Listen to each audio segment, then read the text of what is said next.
तो मेरे प्यारे बच्चों, आप लोगों को तांडव क्लासेस यूट्यूब चैनल पर स्वागत है। तो आज हम हिस्ट्री लेसन 1 यूरोप में राष्ट्रवाद के कुछ महत्वपूर्ण क्वेश्चन लेके आए हैं जो आपके लिए बहुत ही ज़्यादा इम्पोर्टेंट है। तो चलते हैं हम अपने सेशन की ओर। क्वेश्चन नंबर फर्स्ट से स्टार्ट करते हैं। राष्ट्रवाद क्या है? तो आप लोग लिखेंगे कि सामान्य अर्थ में राष्ट्रवाद का अर्थ अपने राष्ट्र के प्रति सोच और लगाव की भावना का विकास करना है। दूसरे अर्थ में राष्ट्रवाद एक ऐसी भावना है जो किसी विशेष भौगोलिक, सांस्कृतिक या सामाजिक परिवेशों में रहने वाले लोगों में एकता की वाहक बनती है। तो राष्ट्रवाद का मतलब होता है कि अपने राष्ट्र के प्रति सोच लगाव की भावना को ही राष्ट्रवाद कहते हैं। क्वेश्चन नंबर 2 की ओर हम लोग चलते हैं। जर्मनी के एकीकरण के लिए बिस्मार्क ने कौन सी नीति अपनाई? तो जर्मनी के एकीकरण के लिए बिस्मार्क ने कौन सी नीति अपनाई थी? तो आप लोग लिखिएगा क्या कि प्रसा का राजा विलियम प्रथम ने प्रख्यात राष्ट्रवादी और कूटनीतिज्ञ बिस्मार्क को अपना प्रधानमंत्री बनाया। जो प्रसा का राजा विलियम प्रथम था वो प्रख्यात राष्ट्रवादी और कूटनीतिज्ञ बिस्मार्क को अपना प्रधानमंत्री यानी कि चांसलर बनाया। प्रधानमंत्री का मतलब चांसलर नियुक्त किया गया। जर्मनी के एकीकरण के लिए बिस्मार्क ने रक्त और तलवार की नीति अपनाई। जर्मनी के एकीकरण के लिए बिस्मार्क ने कौन सी नीति अपनाई थी? तलवार और रक्त की नीति अपनाई। सबसे पहले बिस्मार्क ने आर्थिक सुधारों के द्वारा प्रसा की स्थिति मजबूत की। इससे सैनिक शक्ति सुदृढ़ हुई। प्रसा के एकीकरण के लिए उसने डेनमार्क, ऑस्ट्रिया तथा फ्रांस के साथ युद्ध किया। इसके परिणाम स्वरूप ही यूरोप के नक्शों पर एकीकृत जर्मन राष्ट्र का उदय हुआ। क्वेश्चन नंबर 3 को हम लोग चलते हैं, जो बहुत ही लाजवाब क्वेश्चन है। 1830 की जुलाई क्रांति का फ्रांस पर क्या प्रभाव पड़ा? तो आप लोग क्या लिखेंगे कि 1830 की जुलाई क्रांति के परिणाम स्वरूप फ्रांस में निरंकुश राजशाही का स्थान संवैधानिक गणतंत्र ने ले लिया। ये 1830 की जो जुलाई क्रांति था, फ्रांस में निरंकुश राजशाही का स्थान संवैधानिक गणतंत्र ने ले लिया। इस क्रांति ने फ्रांसीसी क्रांति के सिद्धांतों को पुनर्जीवित किया तथा फ्रांस में उदारवादी मध्यम वर्ग का राजनीतिक महत्व बढ़ गया। क्वेश्चन नंबर 4 की ओर हम लोग चलते हैं। गैरीबाल्डी कौन था? इटली के एकीकरण में उसकी क्या भूमिका थी? अथवा गैरीबाल्डी के कार्यों का चर्चा करें। तो ऐसे परीक्षा में आप लोग से यह भी पूछा जाएगा कि गैरीबाल्डी कौन था, इटली के एकीकरण में उसकी क्या भूमिका थी। या तो ये भी पूछा जाएगा कि गैरीबाल्डी के कार्यों की चर्चा करें। तो कोई भी पूछेगा तो आप तो लिख ही देंगे। तो आप लोग क्या लिखेंगे कि इटली के एकीकरण का द्वितीय चरण गैरीबाल्डी की तलवार ने पूरा किया। इटली का जो एकीकरण था वह द्वितीय चरण गैरीबाल्डी की तलवार ने पूरा किया। वह युद्ध की नीति में विश्वास करता था। जो गैरीबाल्डी था वह युद्ध की नीति में विश्वास करता था।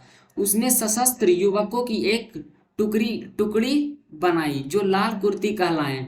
उसने अपने सशस्त्र युवकों यानी कि सशस्त्र युवकों मतलब कि अपने कर्मचारियों और स्वयं सेवकों की सहायता से एक टुकड़ी सेना बनाई जिसे लाल कुर्ती कहा गया।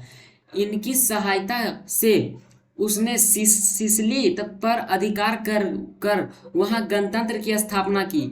वहां पोप के राज्य पर भी आक्रमण करना चाहता था। वह पोप के राज्य पर भी आक्रमण करना चाहता था, परंतु काउंट काबूर ने इसकी अनुमति नहीं दी। जो गैरीबाल्डी था वह पोप के राज्य पर भी आक्रमण करना चाहता था, लेकिन काउंट काबूर जो थे वह अनुमति नहीं दिए थे। क्वेश्चन नंबर 5 की ओर हम लोग चलते हैं। 1830 और 1848 की क्रांतियों की सामान्य विशेषता क्या थी? तो आप लोग लिखेंगे तो क्या लिखेंगे कि 1830 और 1848 की क्रांतियों की समान विशेषता क्या है? तो आप लोग क्या लिखेंगे कि सभी क्रांतिकारी प्रतिक्रियावादी और निरंकुश शासक की समाप्ति चाहते थे। दूसरा आप लोग लिखेंगे वे उदारवाद और राष्ट्रवाद के समर्थक थे। वे किन के समर्थक थे? उदारवाद और राष्ट्रवाद के समर्थक थे। तीसरा आप लोग लिखेंगे वे वैधानिक शासन की मांग कर रहे थे। वे वैधानिक शासन की मांग कर रहे थे। और चौथा आप लोग लिखेंगे कि दोनों क्रांतियों की एक मुख्य विशेषता यह भी थी कि स्वतंत्रता और नागरिक अधिकार की सुरक्षा मुख्य मुद्दा था। तो आप लोग क्या क्या लिखेंगे कि सभी क्रांतिकारी प्रतिक्रियावादी और निरंकुश शासन की समाप्ति चाहते थे। वे उदारवादी और राष्ट्रवाद के समर्थक थे। वे वैधानिक शासन की मांग कर रहे थे। दोनों क्रांतियों की एक मुख्य विशेषता यह भी थी कि स्वतंत्रता और नागरिक अधिकारों की सुरक्षा मुख्य मुद्दा था। सुरक्षा मुख्य मुद्दा था। क्वेश्चन नंबर 6 की ओर हम लोग चलते हैं। बिस्मार्क के कार्यों की चर्चा करें। तो बिस्मार्क के कार्यों का चर्चा आप लोग करिए। तो आप लोग क्या लिखेंगे कि जर्मनी के एकीकरण में बिस्मार्क की महत्वपूर्ण भूमिका थी। जर्मनी के एकीकरण में बिस्मार्क की महत्वपूर्ण भूमिका थी। वह विख्यात राष्ट्रवादी और कूटनीतिक था। वह क्या था? कूटनीतिक था। फ्रैंकफर्ट संसद में उसने भाग लिया। जो बिस्मार्क था वह फ्रैंकफर्ट संसद में भी भाग लिया था। वे रूस और फ्रांस में राजदूत भी रहे। जो बिस्मार्क था वह रूस और फ्रांस में राजदूत भी रहे थे। 1862 में वह प्रसा का चांसलर बना। सर्वप्रथम बिस्मार्क ने प्रसा की आर्थिक और सैनिक शक्ति सुदृढ़ की। जो बिस्मार्क था 1862 में प्रसा का चांसलर बना था और सर्वप्रथम बिस्मार्क ने प्रसा की आर्थिक और सैनिक शक्ति सुदृढ़ की। तत्पश्चात उसने डेनमार्क 1864 जो डेनमार्क का युद्ध 1864 में बिस्मार्क ने लड़ा था।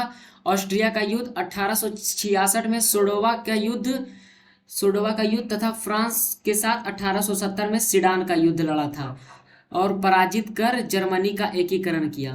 और सभी को पराजित कर और जर्मनी का एकीकरण पूर्ण किया बिस्मार्क ने। क्वेश्चन नंबर 7 की ओर हम लोग चलते हैं। लौ एवं रक्त की नीति क्या है? तो आप लोग क्या लिखेंगे कि लौ एवं रक्त की नीति का प्रतिपादन बिस्मार्क ने किया। लौ एवं रक्त की नीति बिस्मार्क ने प्रतिपादन किया। इस नीति के अनुसार सैन्य शक्ति की सहायता से पूरा जर्मन प्रदेश का एकीकरण करना था। तो आप लोग क्या क्या लिखेंगे कि लौह एवं रक्त की नीति का प्रतिपादन बिस्मार्क ने किया था। इस नीति के अनुसार सैन्य शक्ति की सहायता से पूरे जर्मन प्रदेश का एकीकरण करना चाहते थे। क्वेश्चन नंबर 8 की ओर हम लोग चलते हैं। मेटरनिक कौन थे? यूरोपीय इतिहास में वह क्यों विख्यात है? तो आप लोग लिखेंगे कि मेटरनिक ऑस्ट्रिया का चांसलर था। यह मेटरनिक जो था वह घोर प्रतिक्रियावादी शासक था। उसका मानना था कि किसी भी राज्य में शासन तो करो लेकिन जनता की भलाई नहीं करो। यह एक निरंकुश शासक था। वह जनता पर अपना अधिकार जमाना चाहता था, उसे मारता था, पीटता था। यह बहुत ही घोर प्रतिक्रियावादी शासक था। तो आप लोग लिखेंगे मेटरनिक ऑस्ट्रिया का चांसलर था। वह घोर प्रतिक्रियावादी, क्रांति का संदेश का कट्टर विरोधी एवं पुरातन व्यवस्था बनाए रखने का समर्थक था। उसने जिस प्रकार की व्यवस्था यूरोप में स्थापित की उसे मेटरनिक व्यवस्था कहा जाता है। जो मेटरनिक था, जिस प्रकार की व्यवस्था यूरोप में स्थापित किए थे उसे मेटरनिक व्यवस्था कहा जाता है। अपनी इस व्यवस्था के कारण वह यूरोपीय इतिहास में विख्यात है। जो मेटरनिक है वह अपनी इसी व्यवस्था के कारण वह यूरोपीय इतिहास में विख्यात था। चलते हम लोग 9 क्वेश्चन की ओर। मेटरनिक युग क्या है? तो आप लोग लिखेंगे मेटरनिक ऑस्ट्रिया का चांसलर था। आप लोग ये लिख देंगे कि मेटरनिक ऑस्ट्रिया का चांसलर था। वियना कांग्रेस सम्मेलन के द्वारा यूरोप में नेपोलियन युग का अंत हुआ। जो वियना कांग्रेस सम्मेलन के द्वारा यूरोप में नेपोलियन युग का अंत हो गया था और मेटरनिक युग की शुरुआत हुई थी। मेटरनिक घोर प्रतिक्रियावादी शासक था तथा राष्ट्रवाद एवं गणतंत्र का विरोध था। जो मेटरनिक था राष्ट्रवाद एवं गणतंत्र का विरोधी था। 1848 की क्रांति के द्वारा मेटरनिक युग की समाप्ति हो गई थी। जो 1848 की क्रांति हुई थी उसके द्वारा ही मेटरनिक युग की समाप्ति हो गई थी। क्वेश्चन नंबर 10 की ओर हम लोग चलते हैं, जो कि बहुत ही लाजवाब क्वेश्चन है। वियना कांग्रेस की क्या उपलब्धियां थी? तो आप लोग क्या लिखेंगे कि वियना कांग्रेस की क्या उपलब्धियां थी? तो आप लोग लिखेंगे वियना सम्मेलन की मुख्य उपलब्धियां थी नेपोलियन द्वारा पराजित राजवंशों की पुनर्स्थापना का प्रयास किया गया, फ्रांस और स्पेन में बूढ़े राजवंश को फिर स्थापित किया गया, फ्रांस में लुई 18वां को राजगद्दी सौंपी गई। जो फ्रांस में लुई 18वां है उसको राजगद्दी सौंप दी गई थी। इटली में ऑस्ट्रियाई राजा का परिवार को सत्ता सौंपी गई। नेपोलियन द्वारा स्थापित 39 राज्यों के जर्मन महासंघ को भंग नहीं किया गया। इस प्रकार वियना व्यवस्था द्वारा यूरोप में राजनीतिक परिवर्तन कर पुरानी सत्ता को बहाल किया गया। क्वेश्चन नंबर 11 की ओर हम लोग चलते हैं।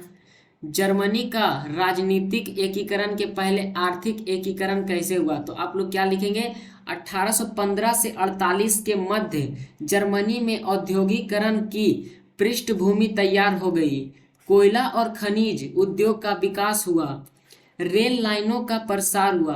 1815 से 1848 के मध्य यानी कि 1815 से 1848 के मध्य यानी कि बीच में जर्मनी में औद्योगिकरण की पृष्ठभूमि तैयार हो गई, कोयला और खनिज उद्योग का विकास हुआ, रेल लाइनों का प्रसार हुआ। 1834 में प्रशा की पहल पर जालवेराइन शुल्क संघ की स्थापना हुई।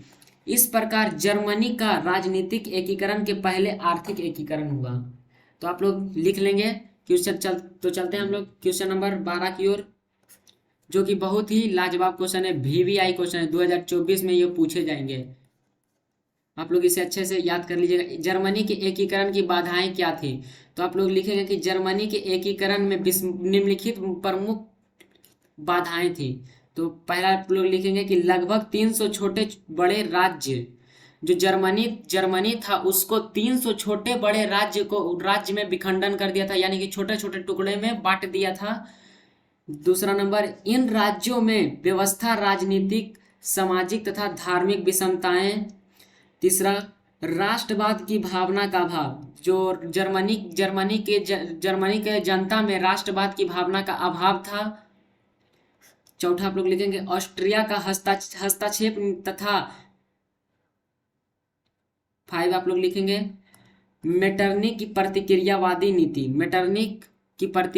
नीति। वह जनता पर अपना शासन जमाता था और उसे मारता पीटता था, वही। चलते हैं क्वेश्चन नंबर 13 की ओर हम लोग।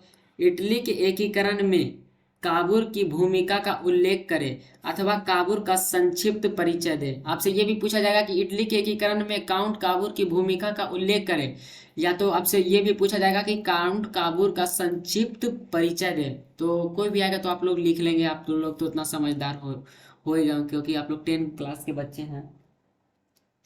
काउंट काबूल को इटली के एकीकरण का राजनीतिक कहा जाता है। जो काउंट काबूल है उसे इटली के एकीकरण का राजनीतिज्ञ कहा जाता है। 1850 में वह सार्डिनिया के राजा विक्टर इमैनुअल का मंत्री एवं 1852 में प्रधानमंत्री बना। जो काउंट काबूल था 1850 में सार्डिनिया के राजा विक्टर इमैनुअल का मंत्री एवं 1852 में प्रधानमंत्री बना था ये काउंट काबूल। उसने सैनिक और आर्थिक सुधारों द्वारा सार्डिनिया की स्थिति सुदृढ़ की। पेरिस शांति सम्मेलन में उसने इटली के एकीकरण का प्रश्न उठाया।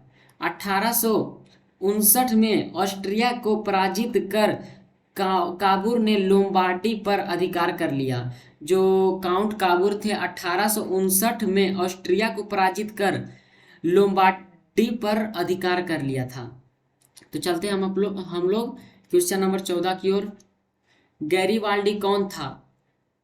इटली के एकीकरण में उसकी क्या भूमिका थी अथवा गैरीबाल्डी के कार्यों का चर्चा करें। आप लोग से यह भी क्वेश्चन किया जाएगा कि गैरीबाल्डी कौन था, इटली के एकीकरण में उनकी क्या भूमिका थी, या तो आपसे यह भी पूछा जाएगा कि गैरीबाल्डी के कार्यों का चर्चा करें। तो आप लोग लिखेंगे कि इटली के एकीकरण का द्वितीय चरण गैरीबाल्डी की तलवार ने पूरा किया। जो गैरीबाल्डी था उस इटली के एकीकरण का द्वितीय चरण गैरीबाल्डी के तलवार ने पूरा किया। वह युद्ध की नीति में विश्वास करता था। जो गैरीबाल्डी था वह युद्ध की नीति में विश्वास करता था। उसने उसने सशस्त्र युवकों की एक टुकड़ी बनाई जो लाल कुर्ती कहलाए। इनकी सहायता से उसने सिसिल पर अधिकार कर कर वहां गणतंत्र की स्थापना की। वह पोप के राज्य पर भी आक्रमण करना चाहता था। जो गैरीबाल्डी था वह पोप के राज्य पर भी आक्रमण करना चाहता था, लेकिन काउंट काबो ने इसकी अनुमति नहीं दी। क्वेश्चन नंबर 15 की ओर हम लोग चलते हैं। फ्रैंकफर्ट संसद की बैठक क्यों बुलाई गई? इसका क्या परिणाम हुआ? जो फ्रैंकफर्ट की संधि थी 1871 में हुई थी, उसकी बैठक क्यों बुलाई गई, इसका क्या परिणाम हुआ था? तो आप लोग लिखेंगे कि फ्रैंकफर्ट की संसद को बैठक बुलाने का मुख्य उद्देश्य जर्मन राष्ट्र के निर्माण को योजना बनाना था। इसके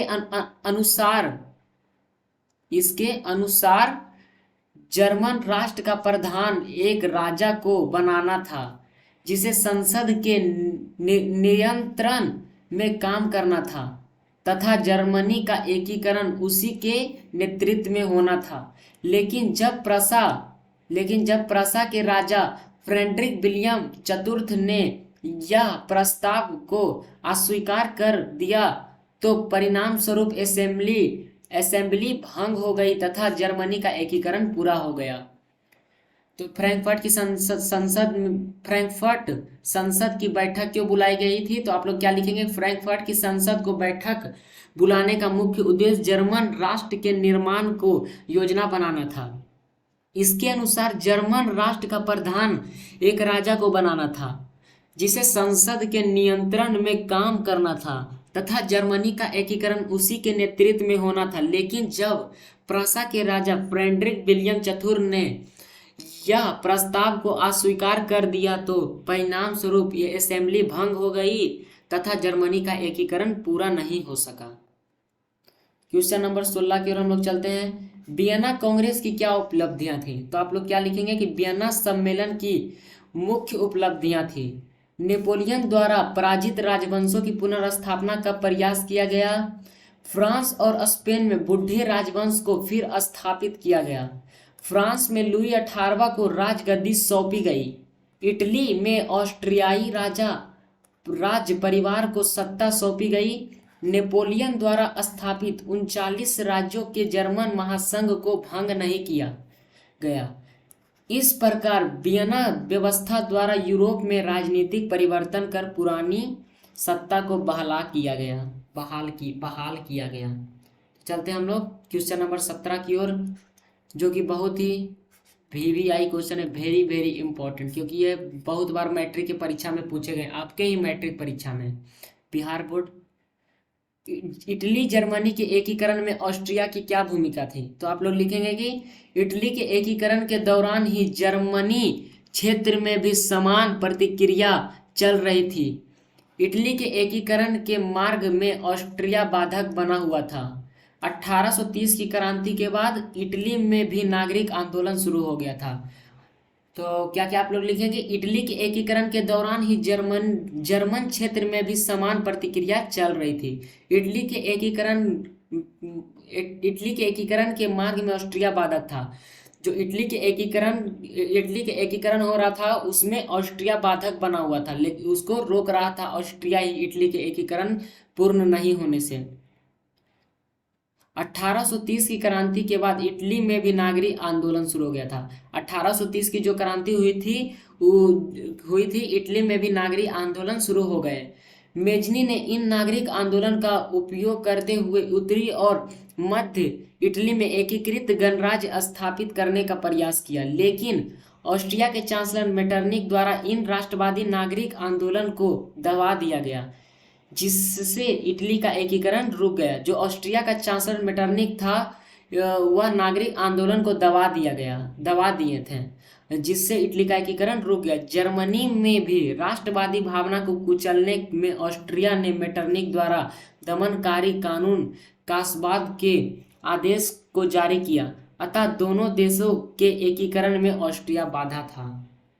आप लोग लिख लेंगे ये क्वेश्चन। तो चलते हम लोग 18 क्वेश्चन की ओर। 18वें नंबर क्वेश्चन की ओर। हंगरी के राष्ट्रीय आंदोलन में कोसूथ के योगदान का वर्णन करें। तो आप लोग लिखेंगे कि हंगरी में राष्ट्रीय आंदोलन का नेतृत्व कोसूद तथा फ्रांसिस डिक ने किया। कोस्त लोकतांत्रिक विचारों का समर्थक था। उसने वर्गहीन समाज को विचारों से जनता को पराजित कराया, जिस पर प्रतिबंध लगा दिया गया। कोसूद ऑस्ट्रिया अधीनता का विरोध कर यहाँ की व्यवस्था में बदलाव की मांग करने लगा। तो चलते हैं हम लोग नेक्स्ट क्वेश्चन की ओर। फ्रांसीसी क्रांतिकारियों ने सामूहिक पहचान का भाव बढ़ाने के लिए क्या किया। तो आप लोग लिखेंगे कि फ्रांसीसी क्रांति आरंभ होने के साथ ही क्रांतिकारियों ने राष्ट्रीय और सामूहिक पहचान की भावना को जगाने वाले कार्य किए। पृष्ठभूमि और नागरिक जैसे शब्दों द्वारा फ्रांसीसियों में एक सामूहिक भावना और पहचान बढ़ाने का प्रयास किया। नए संविधान में सभी नागरिकों को समान अधिकार देकर समानता की स्थापना पर बल दिया गया और राजवंशीय झंडा के स्थान पर राष्ट्रध्वज के रूप में एक नया फ्रांसीसी झंडा अपनाया गया जो तिरंगा था। क्षेत्रीय भाषा के स्थान पर फ्रेंच भाषा को प्रोत्साहित किया गया। जो क्षेत्रीय भाषा था उसके स्थान पर फ्रेंच भाषा को प्रोत्साहन यानी कि बढ़ावा दिया गया था। क्वेश्चन नंबर 20 की ओर हम लोग चलते हैं, जो कि बहुत ही लाजवाब VVI वेरी वेरी इंपॉर्टेंट है, क्योंकि ये बहुत बार मैट्रिक के परीक्षा में पूछे गए हैं कि जर्मनी के एकीकरण के लिए बिस्मार्क ने कौन सी नीति अपनाई। तो जर्मनी के एकीकरण के लिए बिस्मार्क ने कौन सी नीति अपनाई थी। तो आप लोग लिखेंगे प्राक्सा का राजा विलियम प्रथम ने प्रख्यात राष्ट्रवादी और कूटनीतिक बिस्मार्क को अपना प्रधानमंत्री यानी कि चांसलर मतलब प्रधानमंत्री ही होता है जो बनाया। जर्मनी के एकीकरण के लिए बिस्मार्क ने रक्त एवं लौह यानी कि तलवार मतलब लौह भी बोल सकते हैं, तलवार की नीति अपनाई। सबसे पहले बिस्मार्क ने आर्थिक सुधारों के द्वारा प्रशा की स्थिति मजबूत की। इससे सैनिक शक्ति सुदृढ़ हुई। प्रशा के एकीकरण के लिए उसने डेनमार्क, ऑस्ट्रिया तथा फ्रांस के साथ युद्ध किया। जो बिस्मार्क था वह प्रशा के एकीकरण के लिए उसने डेनमार्क, ऑस्ट्रिया तथा फ्रांस के साथ युद्ध किया था, तब जर्मनी का एकीकरण पूर्ण हुआ था। तो चलते हैं हम लोग 21 क्वेश्चन की ओर, जो कि बहुत ही VVI है।